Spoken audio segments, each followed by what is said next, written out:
Bismillahirrahmanirrahim. Assalamualaikum warahmatullahi wabarakatuh. Salam sejahtera untuk kita semua.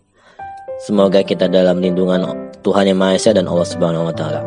Izinkan saya sebagai moderator kali ini ingin menyampaikan hasil identifikasi dan observasi dari kelompok 3 dengan anak hambatan fisik motorik.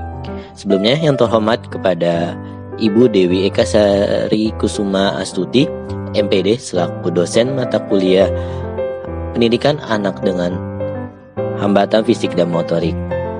Sebelumnya, izinkan saya untuk memperkenalkan anggota dari kelompok 3, yaitu Istiqomah, Alina, Herina Septiani, Heni Hoktiana, Gina Sofa Zaina, Nadia Fauzia Salsabila, dan saya sendiri Anasai. Materi yang akan dibahas kali ini yaitu identifikasi subjek, yang kedua riwayat kehamilan dan perkembangan, yang ketiga hasil instrumen identifikasi, dan yang terakhir adalah layanan intervensi. Pengertian hambatan fisik motorik.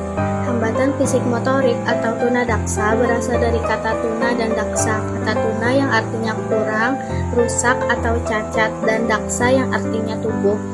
Sehingga tunadaksa merupakan sebutan untuk mereka yang mengalami kerusakan atau cacat pada anggota tubuhnya atau pada alat geraknya seperti tulang, sendi, dan otot. Identitas anak, nama Muhammad Iqbal, tempat dan tanggal lahir Banjarbaru 12 Januari 2004, umur 18 tahun, jenis kelamin laki-laki, agama Islam, status anak kandung, anak keempat dari 4 bersaudara, nama sekolah SLB Negeri Kota Banjarbaru, kelas 1 SMP, alamat Jalan Guntung Manggis, RT 22, RW 3, nomor 28. Identitas orang tua dan wali. Identitas orang tua, nama ayah Ghazali Rahman, nama ibu Rusmina. Identitas wali, nama Mardiah, umur 43 tahun, agama Islam, pekerjaan swasta, alamat Jalan Guntung Manggis, RT 22, RW 3, nomor 28. Riwayat kehamilan dan perkembangan. Pada riwayat kehamilan untuk masa prenatal selama mengandung, Ibu Iqbal ini tidak memiliki penyakit apapun dan juga tidak mengonsumsi obat-obatan. Iqbal lahir di usia kandungan yang normal, yaitu 9 bulan, dibantu oleh bidan. Pada riwayat pertumbuhan, untuk masa postnatal perkembangan bicaranya kurang. Iqbal baru bisa bicara di kisaran usia 2 atau 3 tahun, dan di usia ini dia baru bisa mengoceh. Saat masih TK, Iqbal pernah terkena step atau kejang-kejang. Untuk perkembangan motorik halusnya, bagus. Dia juga bisa menulis dan menggunting. Untuk motorik kasarnya juga bagus. Dia berjalan dengan cukup lancar, juga mampu berlari. Perkembangan fisiknya normal, seperti tinggi, berat, dan bentuk tubuh. Kemudian hasil pengisian instrumen identifikasi dari gejala yang kami amati, anak ini mengalami hambatan fisik motorik yaitu cerebral palsy atau kelumpuhan otak. Anak mengalami keterlambatan perkembangan motorik khususnya pada tahun pertama kehidupan, yaitu kesulitan untuk menelan, berjalan jinjit, dan mengeluarkan air liur terus-menerus pada waktu kecil. Untuk tipenya menurut kami termasuk tipe spastik karena mengalami kekakuan pada sebagian atau seluruh otot ketika akan digerakkan sesuai dengan kehendak. Baik, selanjutnya di sini ada layanan intervensi guru yang dimana kurikulum yang digunakan untuk pemberian pembelajaran untuk anak hambatan dengan fisik motorik di sini menggunakan kurikulum K 2013, tetapi hanya untuk masa pandemi dan kemungkinan besar tahun depan akan dirubah menjadi kurikulum Merdeka Belajar.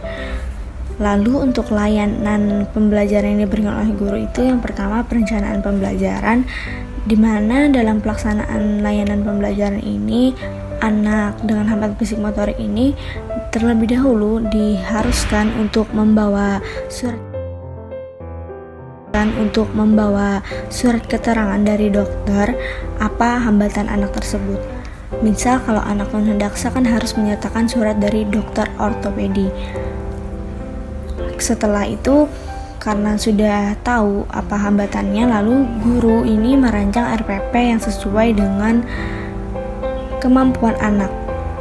Lalu diteruskan menjadi modul, dan modul itu digunakan untuk pembelajaran anak tersebut.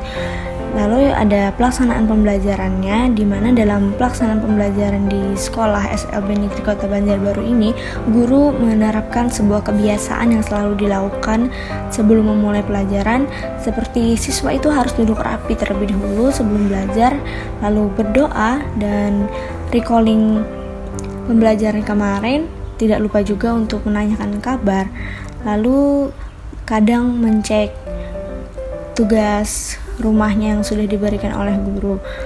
Selanjutnya, untuk media pembelajaran yang di sekolah itu guru tidak hanya mengandalkan papan tulis, tetapi juga menggunakan video untuk menunjukkan visualisasi dari video YouTube, biasanya menggunakan laptop atau HP.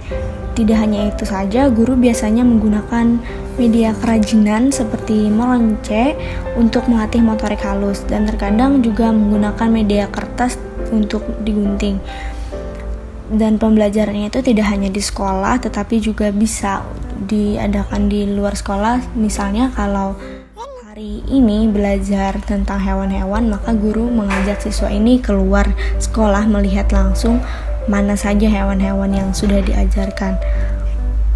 Lalu untuk evaluasi pembelajarannya yang dilakukan oleh guru SLB Negeri Kota Banjarbaru ini dengan memberikan soal sesuai dengan kondisi dan kemampuan anak tentunya. Dan soal yang diberikan itu bisa soal pilihan ganda, mencocokkan gambar, atau mengisi titik-titik.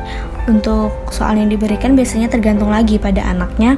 Lalu waktu pengerjaannya 1 jam 30 menit. Selanjutnya ada layanan intervensi orang tua. Yang pertama ada bentuk pendampingan orang tua saat pembelajaran di rumah. Saat di rumah, orang tua mendampingi anak mengerjakan tugas sekolah yang sudah diberikan oleh guru, dan terkadang membantu anak menggambar, menulis, atau menjawab soal-soal yang dimana anak itu mengalami kesulitan dalam mengerjakannya, dan juga membantu anak dalam beraktivitas sehari-hari. Yang kedua ada kendala yang dihadapi orang tua dalam memberikan pendampingan pembelajaran saat di rumah. Kendala yang dialami oleh orang tua anak ini adalah terkadang anaknya sulit disuruh mengerjakan tugas sekolah, dan terkadang bisa marah kalau disuruh mengerjakan. Sama seperti anak pada umumnya, pasti ada malasnya. Namun secara perlahan membujuk anak dengan lemah lembut untuk bisa diajak belajar dan mengerjakan tugas. Yang ketiga ada dukungan, sarana, dan prasarana pembelajaran yang disediakan orang tua di rumah. Untuk sarana dan prasarana yang khusus saat di rumah tidak disediakan yang begitu spesifik, cuma disediakan mainan yang digunakan untuk meronce dan warnaan karena anak ini suka mewarna. Yang keempat ada layanan terapi yang diikuti siswa dengan hambatan fisik motorik. Untuk sekarang tidak ada terapi yang dijalankan, hanya saja terkadang sesekali gurunya mengajarkan cara menggenggam bola agar tangannya tidak kaku. Namun waktu TK, anak ini sempat ikut terapi yang disediakan oleh sekolahnya. Dulu juga waktu kecil anak ini rutin diajak untuk terapi tradisional oleh ayahnya agar kakinya bisa berjalan. Kesimpulan, tujuan dari mengidentifikasikan anak dengan hambatan fisik dan motorik untuk mengetahui ciri dan dampak yang dialami oleh anak.